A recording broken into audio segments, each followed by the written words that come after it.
with the mask over my nose, pausing my music as the car pulled alongside the curb outside my apartment, kicking up a spray of filthy snow that plows had piled along the streets. It was a red sedan with a slight tint to the windows and one of those dancing hula ornaments at the center of its dashboard, similar to the one displayed on my screen. I shuddered, muttering in irritation at the flecks of muddy snow that now dotted my jeans, stepping gingerly through the mound as I rounded back to the car. I knew better than to enter the vehicle without confirming first. I'd heard of the horror stories about women getting into the wrong Uber or Lyft and finding themselves stuck in a car with some maniac, and I'd have to practice of always checking before I got in. I squinted, glancing beneath the rideshare app open on my phone, and the license plate beneath the trunk under the light on a singular street lamp on the side of the street, confirming that they were in fact the same. Red rust spilled from the bottom of the trunk, flakes of it staining the top of the plate. A breeze sent another icy chill down my spine, and I hurried to open the back door opposite the driver's side as I slid into the vehicle. "Hi," I huffed with exertion, doing my best to kick some of the clinging snow from my boot as I entered. "Jonathan?" I decided I'd clean them best as I could and turned, bringing my legs into the car as I sat upright, turning my full attention to the driver for the first time. He nodded, his long, greasy hair bobbing across his shoulders with emotion. He watched me for a moment in the rearview mirror, and I couldn't help but stare. Something about the odd look in his eyes making me slightly uncomfortable, even with the mask covering half of his face, a stained surgical mask that looked like it had been used since the start of the pandemic. There was something hollow, yet strangely sinister in his vacant stare. For a moment I had considered thinking of some excuse to go back inside and call another ride, but a quick glance at the same time made me realize that I was already going to be late. My boss was an a-hole, and I had a string of late starts throughout the year since my car had died on me. I really couldn't make this worse. I took in a breath, clutching the pepper spray on my keys for affirmation as I closed the door. My eyes watered as the smell of the car hit my nose, and I almost climbed out of there from that alone. I was sure the man had noticed my reaction as he watched in the rear view, but I didn't care, as I was more focused on not audibly gagging. It smelled like a public toilet, and I couldn't understand how or why he would even let someone in his car like this. In an instant, he pulled the car forward into the road, leading out of the town towards my job. I work as a bartender at a local dive/strip club on the outskirts of town, 15 minutes out from my house. I had a car, or did, before I got into an accident during the pandemic with slow work. It had been a struggle to save for repairs, so for the time being it was rideshare apps and awkward conversations.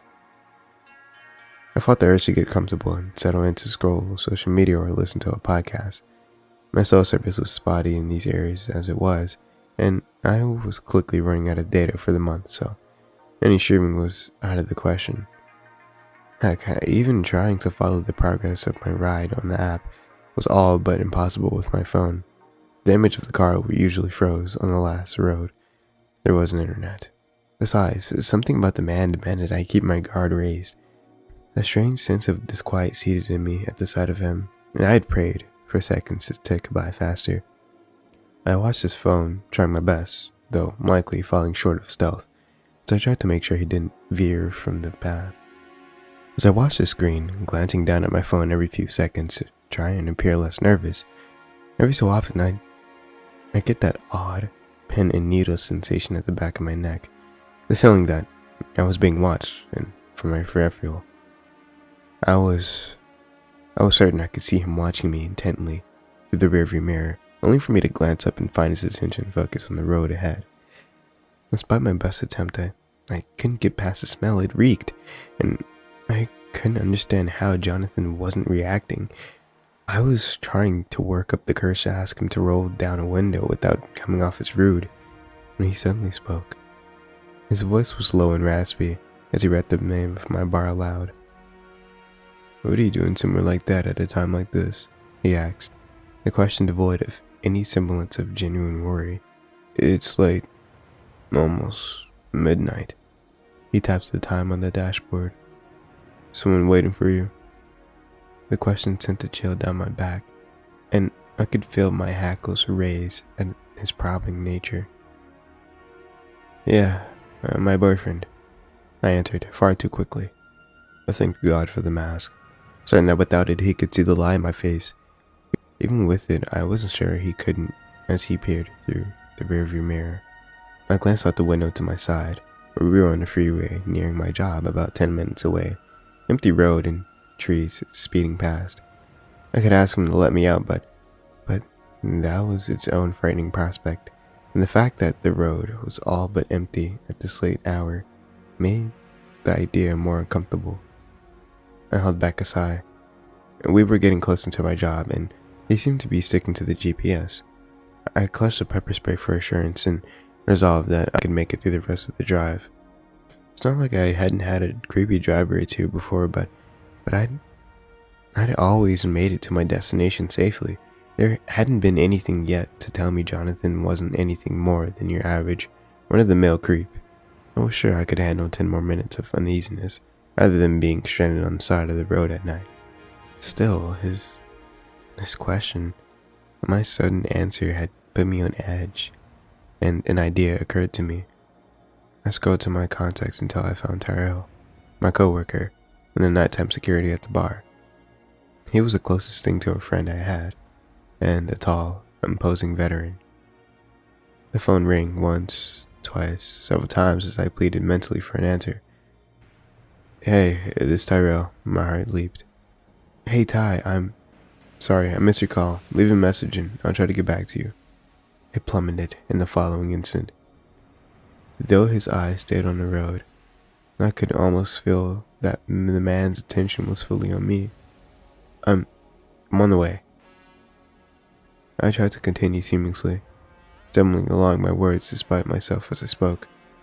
I'll need some help taking the stuff inside from the back, so if you could come help me out, that would be great. I paused, my heart in my throat as we watched each other in the mirror.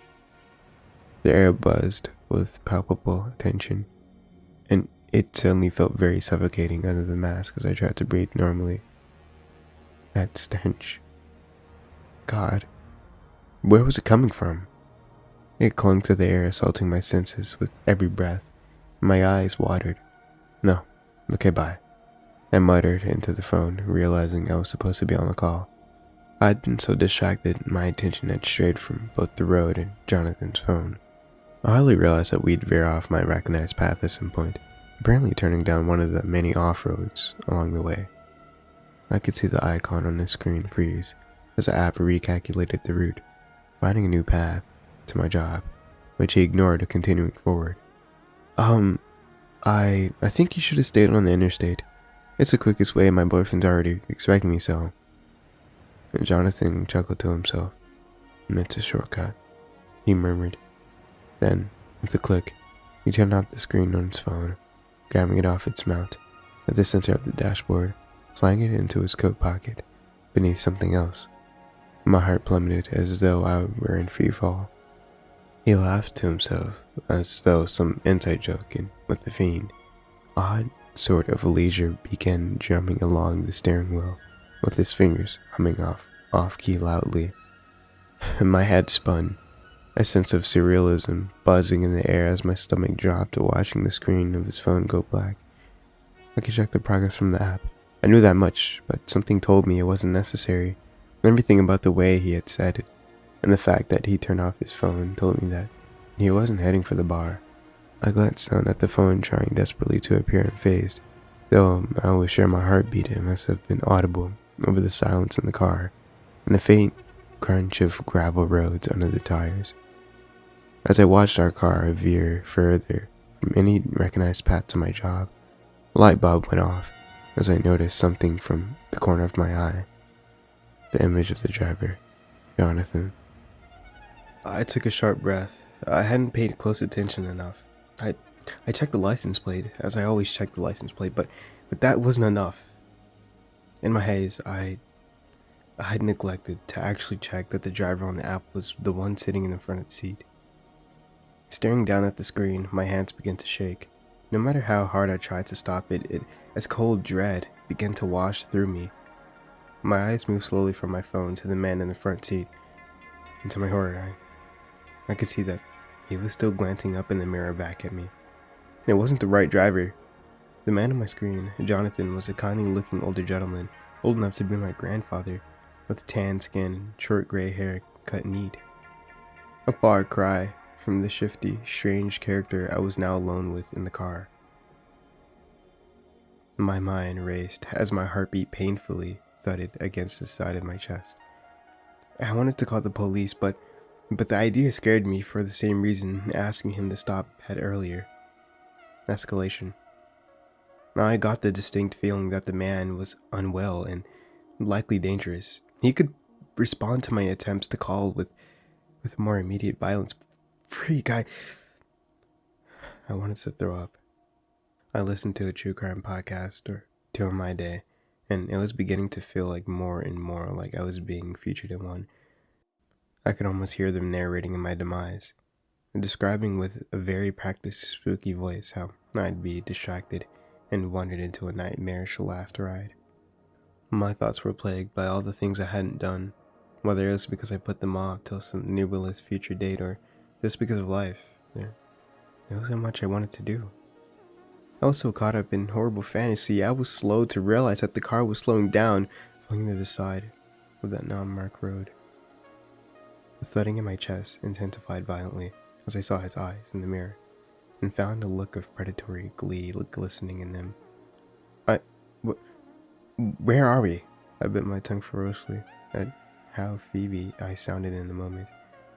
The fear audible in my voice as I stumbled over my words. The silence in the car felt suffocating, paired with that smell. God, what was it? Between the sheer terror I felt and the disgust that horrid stench brewed in me, I wasn't sure if I was going to vomit or pass out. It was like the reek of feces and blood, and I didn't know how I missed it before. The smell of blood, clear as day now that I noticed it, was present amongst that unfamiliar stench. Animal panic lurched forth in me, a foreboding sense that something bad had happened in this car, likely very recently, twisting my stomach into knots. Why are you stopping? I asked, doing my best to sound firm in my question. He laughed, trying to conceal it, halfway stifling it into a fake coughing fit.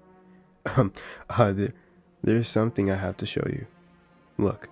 He ushered for me to move nearer, pointing in the distance at something I couldn't see from the back seat, ushering for me to lean into the front of the car with him.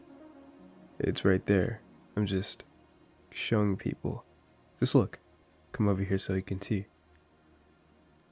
A nauseating shudder raised the hairs along my back. He motioned again for me to move closer, indicating the space on the console beside him, right within arm's reach. I can see it from here, I lied, unable to make out whatever in the tree he was pointing to, unwilling to take my eyes off of him for long. He sighed and muttered something, giggling to himself again like he was telling some wonderful joke. Come look, it'll be quick, then I'll get you right back to work. I didn't know what to do. Something made me feel like outright rejecting his invitation might lead things into spiral even quicker, but I was not about to leave the little safety the car offered at his request to follow this creep into the woods. Any doubt that he intended something awful had happened, but disappeared with his willingness to listen when I was clearly freaked out. The sick freak was enjoying this. I think I can see it from here, really, I said, working at my seatbelt with one hand, opening the phone app to dial 911 with the other. Thankfully, he was giggling to himself, staring out the dark road ahead. Nah, I think you should really step outside. I can help you if you'd like. He turned to face me, and in his eyes, I saw nothing but venom and glee that was predatory and snake-like. I could have passed out from the sheer tidal wave of emotion that struck, dread and adrenaline battling for dominance as they seared through my veins. My eyes watered. God, I wanted them not to, but I couldn't help it, and I saw even beneath the filthy mask his smile widened, eyes thinning with humor. He turned back around, sliding a hand into the pocket of his large jacket as he placed the other on the handle of his door. In my head, I could see myself dying 1,000 awful ways, dragged out to live the quick, violent end of my life in some freaking forest. I can almost see myself laying there, the life gone from his eyes as I grew frigid with the night, at the mercy of the elements of nature and decay until some poor a-hole found me. It was risky, but this, if it worked, could offer me some escape from the walking nightmares I was in. From the murky fog of horror clinging onto me, perhaps spurred by that thought, came an idea. It probably wasn't a good one, and I could immediately picture the many ways it may only expedite my death, but it was an idea nonetheless. I could fight, but I doubted I would win.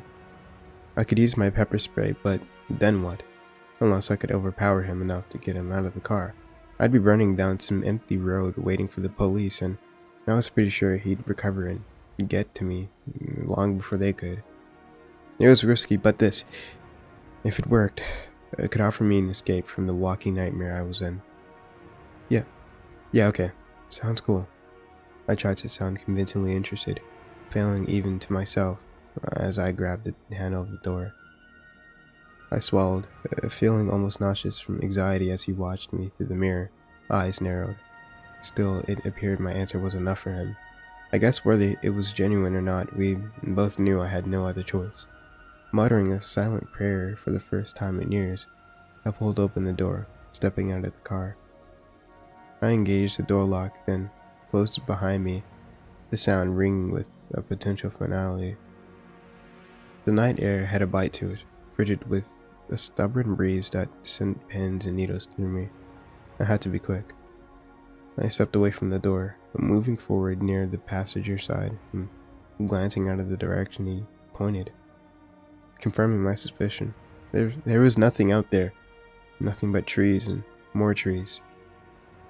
I heard the driver's side door open and shut behind me and turned to see him rounding the car.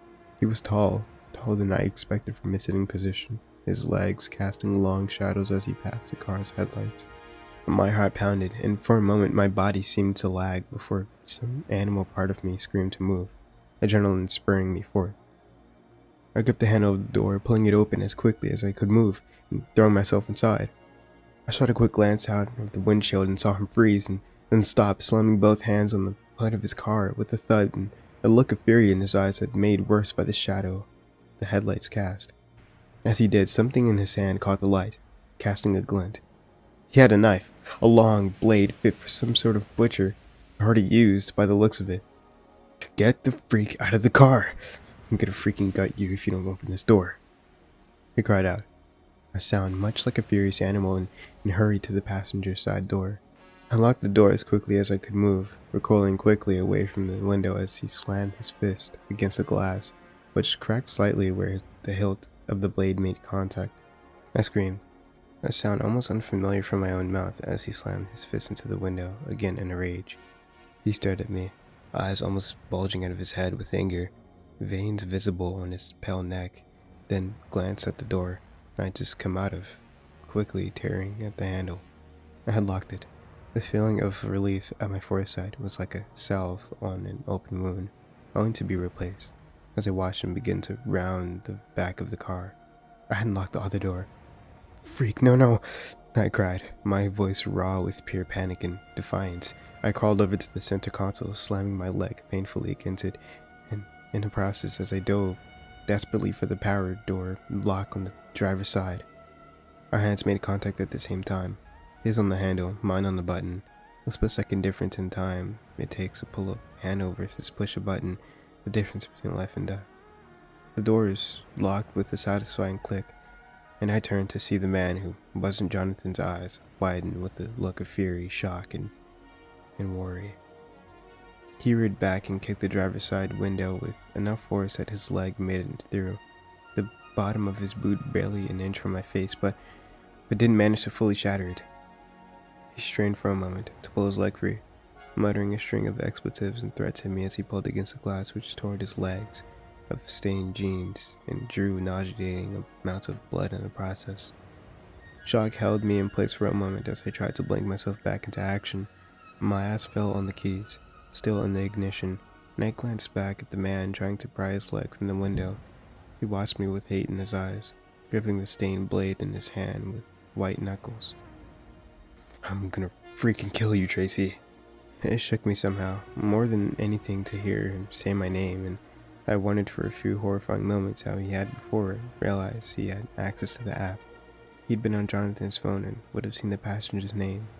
He groaned with exertion as he pulled, freeing his leg to the ankle. "I'm gonna reach in that car and slice you leg." I heard enough. "Here, let me help you." I pulled the car from park to drive and hit the gas. "No, stop freaking..." Its words were cut off as the car picked up speed. There was a sickening crunch and a spray of blood and broken glass as most of the window gave way. The man's leg met the car's frame in a devastating speed. His roar of pain was just barely audible over the roar of the engine as I sped down the gravel path. I hit the brakes a few hundred feet up, glancing down at the map on the rideshare app, still open on my phone. The road was a dead end. I would have to turn around. I maneuvered the car around as quickly as I could manage, desperate not to pull off into a ditch.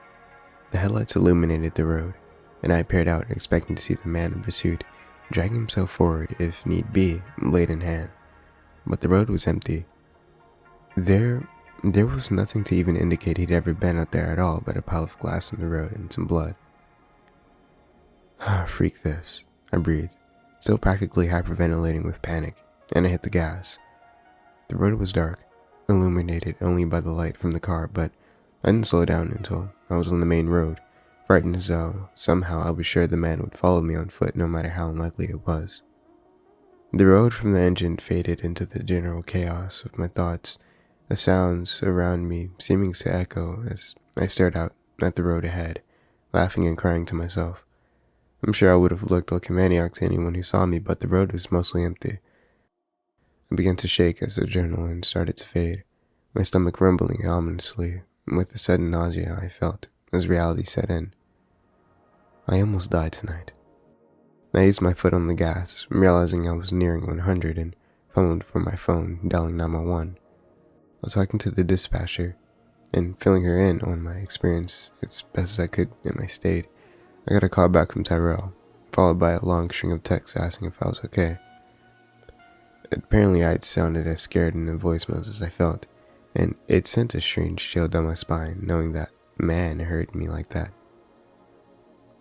My breath became quick and heavy. I almost gagged yet again at that putrid reek, rolling down all of the other windows to try and clear out the car from it. I almost thought it was coming from the fake driver, but now that he was gone, I was sure there must have been something else. Morbid curiosity began to arise with something like awful realization. I'd finished with the dispatcher by the time I pulled into the parking lot of the bar. She sent out a few officers, some to meet me at the bar and get my statement and pick up the vehicle, and others to the area I'd escaped from in search of the man I described. Tyrell slid outside, holding his jacket close around his neck. His demeanor shifted immediately upon seeing me in the car, the window shattered and blood staining the glass and shrieking the door. I'm sure I looked much better than I felt. "What the heck happened to you?" he asked, sounding both shocked and genuinely worried, as I bought the car to park in the middle of the lot, not bothering to find a space for it. I got out, grabbing the keys as I did, and rounding the back of the car. He followed me, concern and curiosity lighting his face as I made my way to the trunk. My eyes watered. I was right. The smell hit me strongest standing right outside the trunk, and I saw Tyrell's face screw in disgust. "What the heck is in there?" he asked, coughing for a few seconds as though he might puke, only to spit. "Something bad, I think. I'm pretty sure I was going to be in there." They gave me a look that was unreadable, and I didn't offer an explanation, any sort of horror bubbling within me with realization. I slid the key into the lock of the old car's trunk, turning it with a click, swallowing hard against a lump rising in my throat. I opened the trunk. The air that rushed forth was warm and moist and rancid, like an oven filled with decaying meat. I staggered back, blinking wildly against the watering of my eyes. Oh my God. Tyrell breathed. Oh my freaking god. I wiped the moisture from my eyes and looked into the trunk. My mouth fell open and my stomach flipped as I saw it. Stuffed into the back of the car were the remains of Jonathan, the actual Jonathan, in the picture I had seen on the app. His face was a chalky white, mouth agape and a permanent expression of horror, and where there should have been eyes instead, there were two empty pits. A long gash reached from the bottom of his chin to his groin, splitting him down the middle, spreading all manners of contents throughout the inside of the trunk. Random cuts lined his graying skin, odd fingers or toes missing from his hands and feet. My heart hurt for the man I'd never known, his last moments having been filled with nothing but the needless cruelty of a maniac, and a part of me mourned for the version of myself that didn't escape. As selfish as it may sound, looking at the man felt like looking at a potential version of myself, jarring in more ways than I expect. I quickly closed the trunk, the car again. I shut my eyes and held my mouth closed, swallowing against the rising bile I felt, and turned to Tyrell. Let's go inside. Cops will be here soon to get my statement. I need a freaking drink. He nodded, eyes still wide, casting another glance at the trunk before leading me inside. The cops showed up not too long after, though by then I was already a bit buzzed. Sue me, I had survived an attempted murder. There wasn't much more information I could give than that I already had. I spent that night at my sister's house, my boss offering me the rare night off due to my event, as he called it, and Ty offered me a ride as I was in no mood to call an Uber, taxi, or anything of that sort. The following days went by in something of a surreal blur. I took call after call from friends, acquaintances, people I'd met once at a party, and all the like feigning concern in an attempt to hear the story from me. At some point I returned home, feeling self-conscious about burdening my sister and her husband, and returned to my apartment. Between all the gossip-seeking calls came the one call I was waiting for.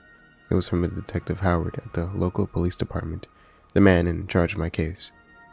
I'd been cleared of any suspected involvement almost immediately, as the body of Jonathan Derry, as I'd come to learn his name, was several hours old by the time I had stepped into the vehicle, and his car had been taken hours away from the city he lived in, and mostly commonly drove in, all the way to our little town, likely by the man I'd been in the car with that night.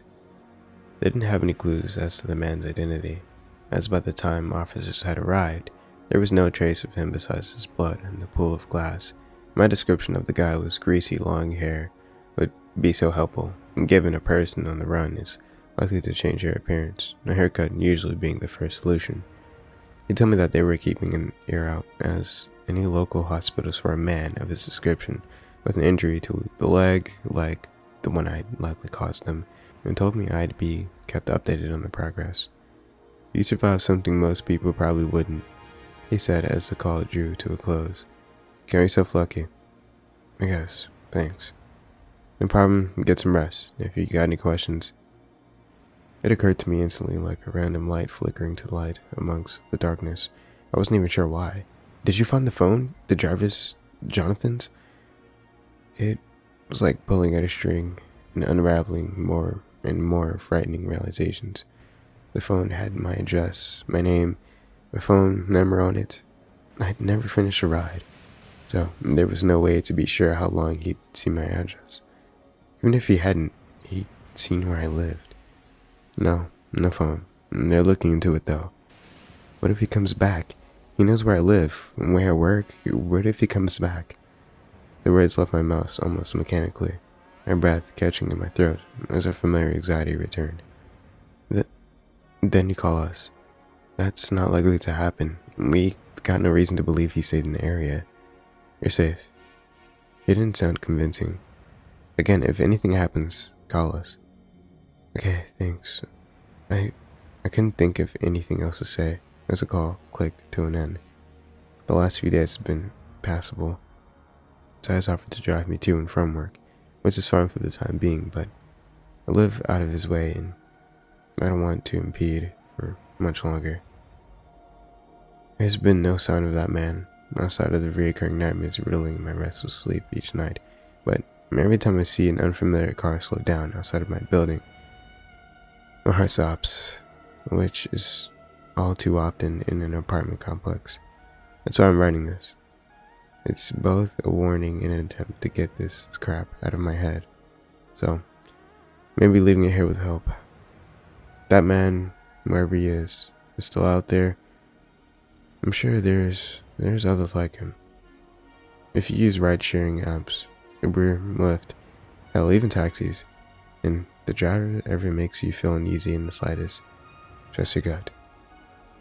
It's better than what the alternative could be, what it could have been for me. It's better than living a life looking over your shoulder.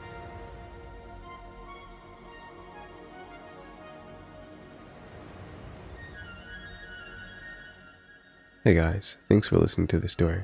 I hope you guys enjoyed it.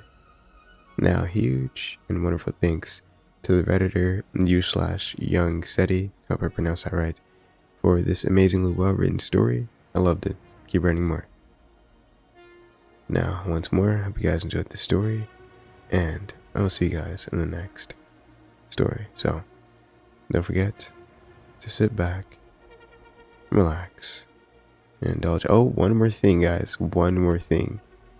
Before I end off this video, I wanted to thank you guys for 100 subscribers. I know it's a small milestone compared to, you know, other, I don't know, huge or considered huge milestones, but I don't know. Thank you guys a lot for it.